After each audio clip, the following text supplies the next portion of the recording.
that the leader of the United States was actually a moron. They questioned their perceptions because it's just too unbelievable. Well, this time, the world is prepared, and they're going to treat him like he deserves, as a very stupid person.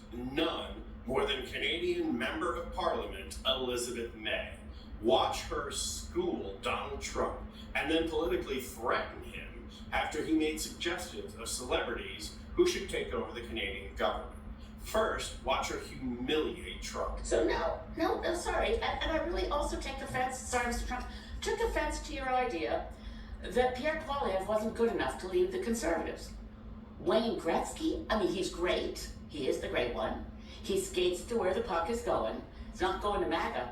The puck is on a Canadian ice rink. And by the way, Mr. Trump, please, before making public pronouncements that Wayne Gretzky should run for Prime Minister, give yourself or get yourself a briefing on the nature of parliamentary democracy, a Westminster parliamentary system, and a constitutional monarchy where no one runs for Prime Minister. We have elections for members of Parliament. We don't get to pick and choose among our billionaire friends for who gets a seat at the cabinet table. If they're not an elected member of Parliament, well, Canadian system is different from that of the United States of America. I suggest that Mr. Trump find one of his grandchildren's school books and look at the year 1776, which may explain a few things to him about why our systems of government are different. It's ironic that Trump should get owned over not knowing enough about the Canadian government, when most Americans don't either. But the funny thing is how he went with a hockey player and Elizabeth May just body checked him right into the boards with his complete and utter lack of knowledge about Canadian politics. And this is what does not happen enough with Trump.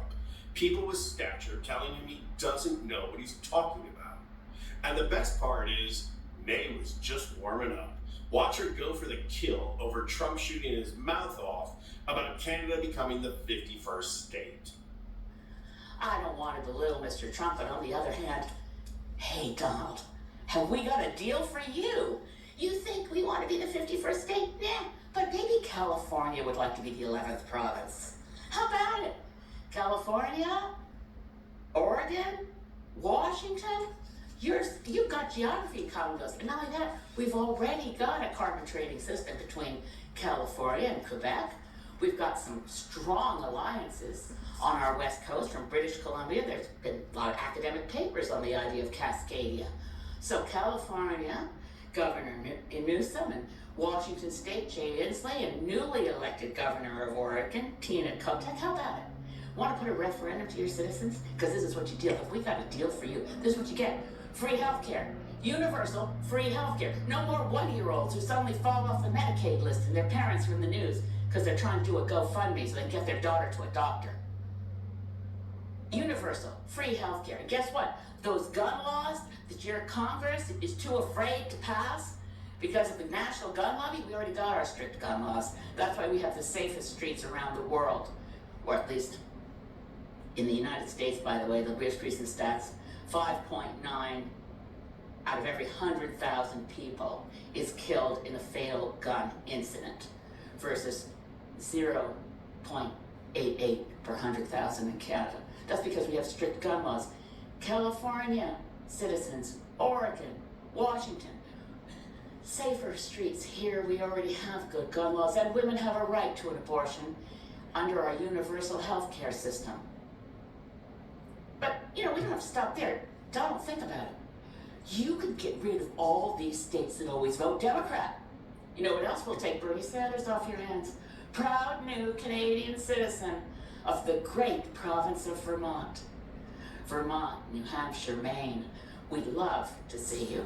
Our maritime provinces already have deep, deep links and ties. Well, enough kidding around, but honestly, President Trump, get used to it. Canada is a sovereign nation full of, guess what, proud Canadians. We're not jingoistic.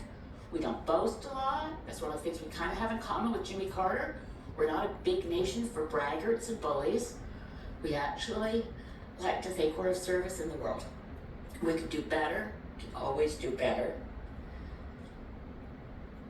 But we love our country, and it's a country, it's a nation, and we do not aspire to be 51st state. So let's not hear that anymore. If it was a joke, it was never funny, and it ends now. Now, May's suggestion about California and the rest of the West Coast joining Canada, along with New England, is brilliant on many levels. First of all, it sends a very powerful message to Trump. Hey, two can play this game. And it's not a good idea for you to play because you're just not as smart as us. We can run circles around you, as this small speech just showed you. The other brilliant thing about May's response is that it's just as much a threat, if not more, than Trump's threat. To begin with, losing California would be an enormous economic blow to the United States. California alone is the 5th largest world economy. Add that to Canada, along with Washington and New England, especially if it included Massachusetts, would be devastating. But along with an economic threat, May's response is a clear cultural threat too. Ever since the re-election of George W. Bush, Americans have talked about seceding to Canada.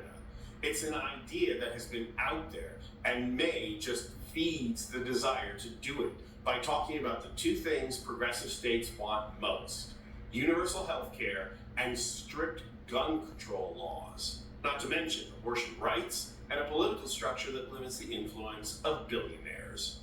May taunting Trump that he would never have to worry about these states voting democratically is a particularly strong taunt because it points directly to the reigning political dynamic of the US, that the progressive states provides the lion's share of federal income that then gets distributed to the red states in the form of subsidizing their education systems, healthcare systems, and their environmental protections as well. Red states talk a great fiscal conservative game, but it's because they get their money from the federal government. Without California and New England, the red states of America would collapse. And by keeping this discourse alive, May is feeding a tiny political concept that could snowball quickly, especially if Trump 2.0 turns out as toxic as promised.